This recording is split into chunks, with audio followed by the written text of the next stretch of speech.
Baik, menarik, yang kemudian menjadi fokus ataupun bahasan adalah selain kemudian perjalanan menuju 32% dari 32% menuju 19% adalah ya Indonesia harus menyepakati 4 poin utama lah ya, jika kemudian ingin mendapatkan 19% di antaranya adalah mengimpor pesawat, mengimpor beberapa komoditas pertanian, energi, dan juga yang juga kemarin menjadi fokus adalah bagaimana Amerika sendiri memiliki akses terhadap ekonomi Indonesia.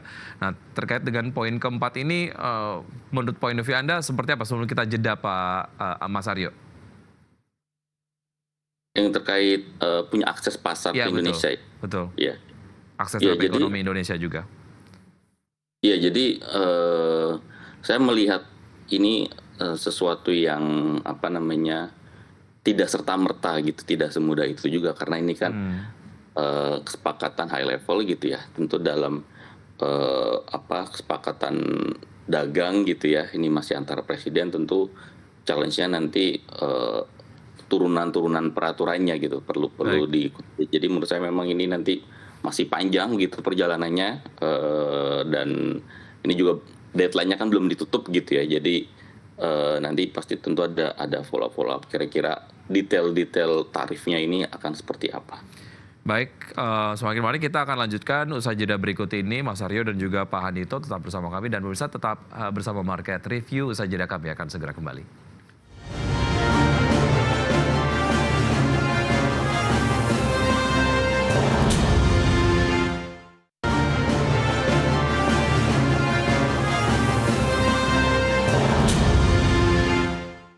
Kita sudah sampai di segmen terakhir dan masih berbincang bersama Bapak Handito Juwono, Kepala Sekolah Ekspor Nasional, dan juga Mas Aryo DP Irhamna, Ekonomi Indef. Saya ke Pak Handito. Pak Handito, ini menjadi kemudian pertanyaan conclusion lah ya dari saya, kemudian untuk bisa disampaikan secara kesimpulan dari Anda Pak Handito mengenai harapan terkait dengan kinerja ekspor Indonesia pasca 19% ini tarif resiprokal dari Amerika Serikat diterapkan.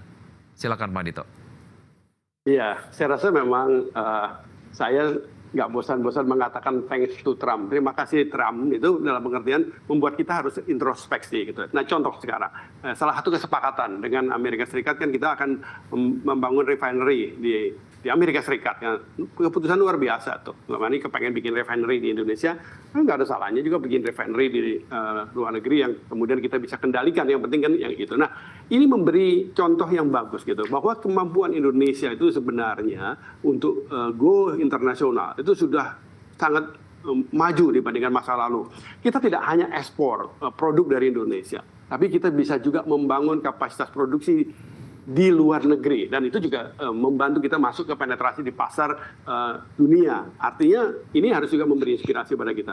Saya rasa nggak ada salahnya, dan sudah makin banyak perusahaan-perusahaan Indonesia yang mampu untuk membangun juga selain di dalam negeri, membangun pusat-pusat pengembangan produk di luar negeri. Bisa jadi nggak full produk, dan setengah jadi kita kirim ke Amerika Serikat, dari sono kita kirim ke dunia yang lain. Sehingga dan kalau itu dilakukan oleh perusahaan-perusahaan Indonesia, maka kemampuan kita bersaing akan lebih besar. Artinya ini saat yang baik kita melakukan penataan untuk industri kita. Reindustrialisasi menjadi hal yang penting. Tapi tentu saja ketika ngomong reindustrialisasi kita harus berani memilih industri-industri apa saja yang mau kita kembangkan. Industri-industri yang basisnya IT, yang basisnya yang kita belum mampu gitu.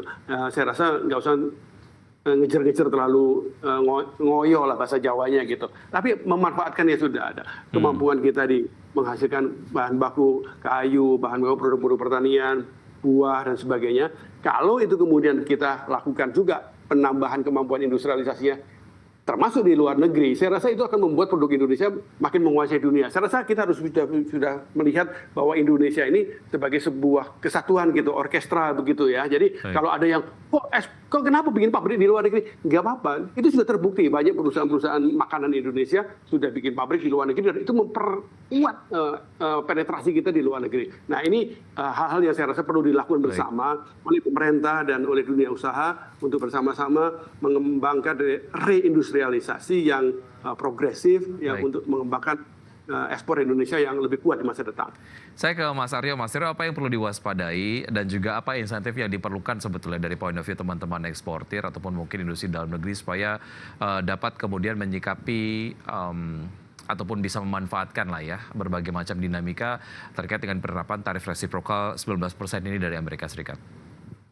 Oke, saya berusaha cepat ya, ada 2 poin yang ingin saya sampaikan ya.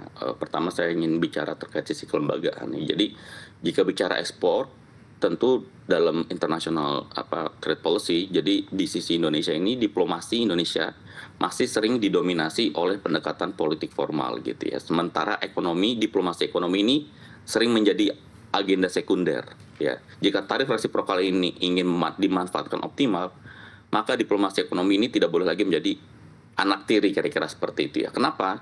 Karena dalam agenda ekspor ini kan terkait hubungan internasional ya. Ini koordinatornya itu Kementerian Luar Negeri dan ujung tombak ekspor itu adalah KBRI.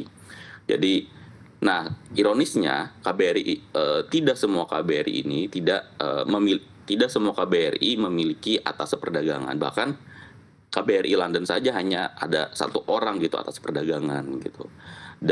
Jadi saran saya pertama untuk mengoptimalkan ekspor gitu ya, kan misalkan agenda membuka pasar baru itu selama ini tidak optimal. Kenapa? Karena bahkan banyak KBRI itu tidak ada atas perdagangan. Jadi itu satu, perlu merestrukturisasi KBRI karena mereka ini adalah ujung tombak agenda ekspor kita. Ya, mereka mencari pasar, mereka mencari mitra para wirausaha Indonesia gitu untuk ekspor. Jadi satu, perlu memperkuat atas perdagangan di market di negara-negara mitra gitu ya, mungkin negara yang menjadi untuk membuka pasar baru. Kemudian karena pimpinan KBRI ini atas perdagangan ini sudah agenda utamanya adalah diplomasi politik ya. Nah, saran saya Deputy Chief of Mission-nya atau DCM atau wakil dubesnya ini tidak perlu dari Kementerian Luar Negeri, tapi menurut saya perlu dari Kementerian Perdagangan. Ya karena selama ini ya di KBRI yang mendorong ekspor itu hanya tugasnya atas perdagangan gitu. Jadi sense untuk mendorong ekspor ini tidak semua dubes ini punya gitu. Jadi itu. Nah, kemudian tadi pertanyaan terkait industri. Nah, tarif resiprokal ini dalam pandangan saya memang secara umum ini menjadi instrumen fiskal gitu ya, tapi peluang strategis ya untuk merebut pangsa pasar global yang selama ini diisi oleh negara-negara pesaingnya seperti Vietnam, Thailand, atau India bahkan ya. Namun peluang itu tidak akan otomatis tanpa terwujud tanpa manajemen industri yang tangkas. Jadi menurut saya jika bicara sarana untuk industri, pemerintah perlu mengoptimalkan inovasi industri kita dengan inovasi-inovasi dalam negeri. Karena industri itu tulang punggungnya adalah inovasi. Baik, ada penajaman di sisi inovasi dalam negeri, di industri dalam negeri, dan juga penajaman di kelengkapan ujung-ujung tombak tadi begitu ya. Itu juga tidak kalah penting dan bahkan sangat penting.